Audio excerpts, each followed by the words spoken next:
The day I walked into someone else's real estate closing and stopped a $600,000 home sale. I wasn't trying to be a hero. Honestly, I was trying to mind my own business. But when I realized my neighbor was selling my driveway as part of his property, well, that became my business real fast. Now, before I tell you what happened at that closing table, you need to understand the kind of guy my neighbor was. His name wasn't really Derek. Let's call him Preston. And if you've ever lived next to someone who treated every conversation like a competition, you already know the type. Preston lived 2 houses down from me in a quiet neighborhood outside Franklin Ridge, Tennessee. Nice area, mostly families, retirees, people who waved when they drove by and generally stayed out of each other's way. Preston wasn't like that. Everything with him felt like a performance. New truck every couple years. Perfectly trimmed lawn. Outdoor lighting bright enough to guide airplanes. If somebody bought a grill, he'd buy a bigger one. If someone painted their house, he'd hire contractors to repaint his. The guy didn't just want nice things. He wanted everyone to know he had them. For years, none of that really affected me. We weren't friends, but we weren't enemies either. Just neighbors. Then he decided to sell his house. And suddenly the whole neighborhood became part of his marketing campaign. Every weekend, there were photographers, landscapers, contractors, staging crews. At one point, I joked to my wife that his property looked less like a house listing and more like a movie set. She laughed and said, "He's not selling a house. He's selling an image." Turns out she was more right than either of us knew. One Thursday afternoon, I was sitting on my back porch drinking coffee when my phone buzzed. It was my buddy Ryan. The message was short. "Hey, am I crazy, or is it your driveway?" Attached was a real estate listing. I almost ignored it. Ryan sent me weird stuff all the time. But I clicked, and the second the page loaded, my stomach dropped. There it was. The main photo. Beautiful sunset lighting. Fresh landscaping. The front of Preston's house. And right in the center of the image was a wide concrete driveway leading toward the property. Only one problem. That driveway belonged to me. Not partially. Not shared. Not disputed. Mine. Every inch of it. I knew because when my wife and I bought our house 8 years earlier, I paid extra for a detailed property survey. My father had spent half his life dealing with land disputes, and he drilled one lesson into my head growing up. Never assume where your property line is. No. So I knew. And that driveway was absolutely on my land. At first I tried giving everyone the benefit of the doubt. Maybe the photographer stood in the wrong place. Maybe the agent didn't realize what they were looking at. Mistakes happen. Then I kept scrolling. Big mistake. Because halfway down the listing description, I found a sentence that made me laugh out loud. Not a happy laugh. The kind of laugh people make right before they get angry. It said, "Features a spacious private driveway with convenient vehicle access." I stared at the screen. Read it again. Then one more time. Because now we weren't talking about a photography mistake anymore. Now somebody was actively selling my property as a feature of someone else's home. And the more I thought about it, the worse it got. Preston's house didn't actually have a driveway. Never had. Just street parking. Tight street parking. The kind where you circle the block after dinner, hoping somebody leaves. Meanwhile, my driveway sat right next door, wide enough for multiple vehicles and visible from almost every angle of his front yard.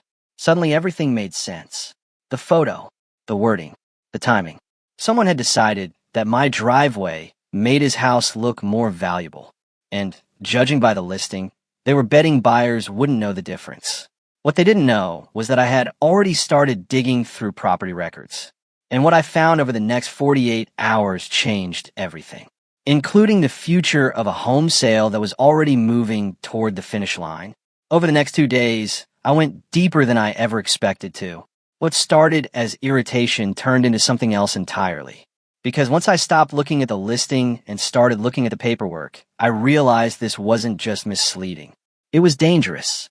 I pulled up county records, parcel maps, easement filings, property history, everything I could legally access. And every document told the same story. There was no shared access agreement, no recorded easement, no legal right whatsoever for Preston's property to use my driveway. As far as the law was concerned, that driveway might as well have been on another planet. Yet there was front and center helping sell his house. I remember sitting at my kitchen table around midnight, papers spread everywhere, while my wife, Emily, looked over my shoulder. She asked, "So what are you going to do?" I shrugged. Already emailed the listing agent. Did they answer? No. Preston? No. She nodded slowly. That answer told her everything. Because silence isn't always ignorance. Sometimes silence is strategy. The next week was where things started getting uncomfortable.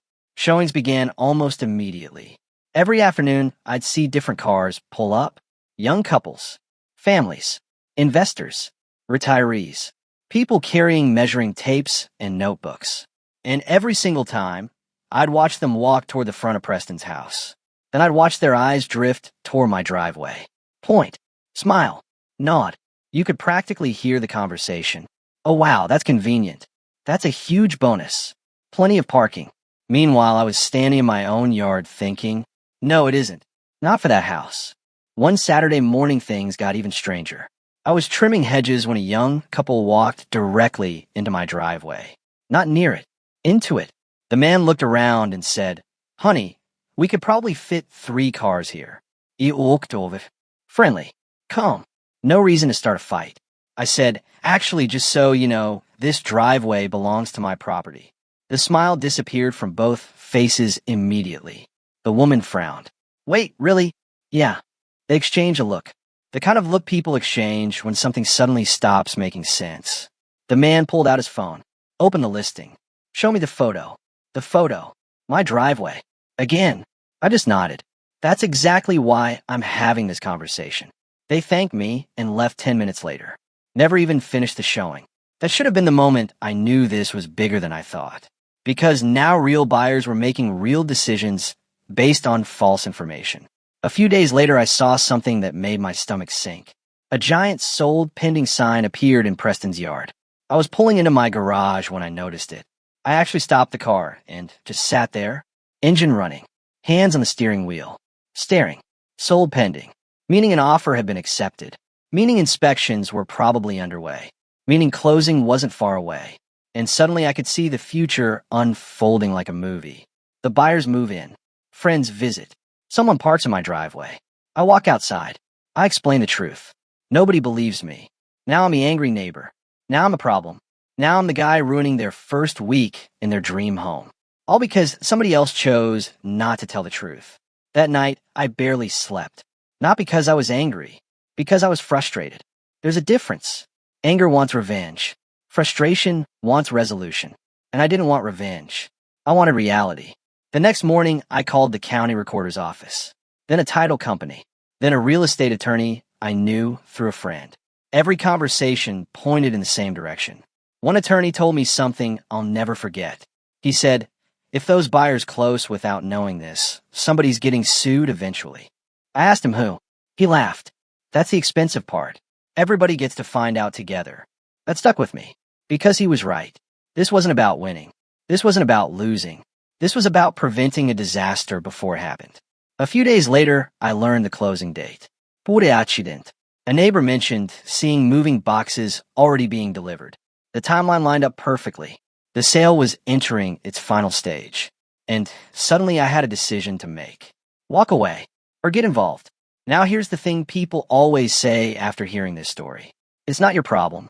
And normally I'd agree. Most neighborhood drama isn't worth touching. But this one was different. Because if the sale went through, it absolutely became my problem. Every misunderstanding, every argument, every confrontation, every future dispute, all of it would land directly on my doorstep. Literally. So I started preparing. I printed the survey, property records, parcel maps, copies of emails I'd sent, screenshots of the listing, everything. I organized the documents into a thick blue folder. Nothing dramatic, nothing aggressive, just facts. That's all I wanted. Facts. The night before closing, Emily found me sitting at the dining room table reviewing paperwork again. She leaned against the doorway and smiled. "You know you're probably going to scare some people tomorrow." I laughed. "I'm not trying to scare anybody." "I know." She paused. "You're trying to stop somebody from making a mistake." That sounded closer to the truth. The next morning, I drove to the title office. The closer I got, the quieter I became. Not nervous exactly. Focused. The kind of focus that settles in right before something important. I parked across the street. Sat in the car for a moment. looked at the blue folder resting on the passenger seat. Then I checked the time. Closing had already started. Inside that building, signatures were probably happening right now. Money was moving. Ownership was changing. And nobody in that room knew the biggest feature advertised in the listing didn't belong to the property at all. I picked up the folder, opened the car door, took a deep breath, then started walking toward the entrance. Because whether Preston liked it or not, the truth was about to walk into that closing room with me. The receptionist looked up when I walked in carrying that blue folder. She gave me the same polite smile every office receptionist gives strangers. "Can I help you?" I nodded. "Yeah, I believe there's a closing happening for the Harrison property." She hesitated, just slightly, the kind of hesitation that says you're not supposed to be here. Then she made a quick phone call. A minute later, someone opened a conference room door and motioned for me to come inside. And that's when everything changed. The room wasn't large. Just a long table, stacks of paperwork, coffee cups, nervous smiles. But the second I stepped through that doorway, every conversation stopped. Preston was sitting at one end of the table. The buyers sat across from him. A young couple, probably mid-30s. Excited, hopeful. The way people look when they're about to buy what they think is their future. The real estate agent was beside Preston. Perfect suit, perfect smile, perfect confidence, at least for another few minutes. Then there was me, the guy nobody expected. I could feel every eye in the room on me. Preston looked confused at first, then annoyed, then worried. That progression happened in about 3 seconds. I nodded politely. "Sorry to interrupt." Nobody answered. "I just think there's something important everybody should see before this moves any further." The title officer leaned back slightly. Interested now. The buyers exchanged a quick glance. Preston crossed his arms. I walked to the table, set the blue folder down, opened it, and slid the property survey toward the buyers. Nobody spoke. I pointed to the driveway. Then I pointed to the property line. Then I said the sentence I'd rehearsed 100 times in my head. The driveway shown in the listing photos belongs entirely to my property. There is no easement, no shared access agreement, and no legal right for this property to use it. Silence. Heavy silence. The kind that seems to suck all the oxygen out of a room. The buyers immediately looked at each other. Then at the survey. Then at the listing paperwork. Then at the agent. One of them finally spoke. "Wait, what?" I stayed calm. "The driveway you've been shown doesn't belong to the house you're buying." The wife picked up the listing packet. Her eyes moved quickly until she found the photo. Then the description. I watched her face change. Excitement, confusion, concern, all within seconds. She looked directly at the agent. "Is this true?" The agent didn't answer immediately. That was the first bad sign, because people with good answers usually don't need extra time. Finally, he cleared his throat. "Well, the photographs are intended to showcase the property's overall appeal." The husband frowned. "No." His voice was sharper now. "I'm asking whether we legally have access to that driveway." The room became very quiet. The title officer adjusted her glasses, pulled the survey closer, started comparing documents. Page after page, record after record. The sound of paper turning suddenly seemed incredibly loud. Everybody watched. Nobody spoke. Finally, she stopped, looked up, and delivered the sentence that effectively ended the room. "I'm not seeing any recorded easement or access rights associated with this driveway." Nobody moved. Preston shifted in his chair. The agent looked like someone had unplugged him. The buyers stared at each other. And suddenly the entire deal felt different. 5 minutes earlier, everybody had been preparing to celebrate. Now everybody was calculating risk. The husband leaned back. "So, the listing advertised a private driveway we don't actually get." Nobody answered, because nobody could. Preston finally broke the silence. "This is ridiculous." He laughed. A forced laugh. The kind people use when panic starts creeping in. Everybody uses that driveway. I shook my head. Calmly. Firmly. Everybody using something doesn't make it theirs. The title officer nodded slightly. Not agreeing with me. Just agreeing with reality. And that's when the atmosphere completely changed. The buyers weren't excited anymore. Now, they were investigating. Questioning. Second-guessing. Trust had cracked. And once trust cracks during a real estate transaction, everything starts falling apart. The title officer eventually cleared her throat. "I'm recommending we pause closing until this issue can be fully resolved." There it was. The sentence nobody wanted to hear. Not canceled. Not yet. But paused. And everyone in that room knew what that meant. More delays. More questions. More scrutiny. More opportunities for the deal to die. I gathered my documents, closed the folder, and stood up. I didn't argue. Didn't celebrate. Didn't say I told you so. There was no reason. The truth was already doing all the work for me. As I walked toward the door, I glanced back one last time. The buyers were reading documents. The title officer was making notes. The agent looked exhausted. And Preston looked furious. Not because I had lied. Not because I had caused a scene. Because I had removed the one thing his entire strategy depended on. Assumption. A few weeks later, I heard the buyers walked away completely. The deal never recovered. Too many questions. Too much uncertainty. Too little trust. And honestly, I didn't blame them. If you're spending hundreds of thousands of dollars, you deserve to know exactly what you're buying. Not what somebody hopes you'll assume you're buying.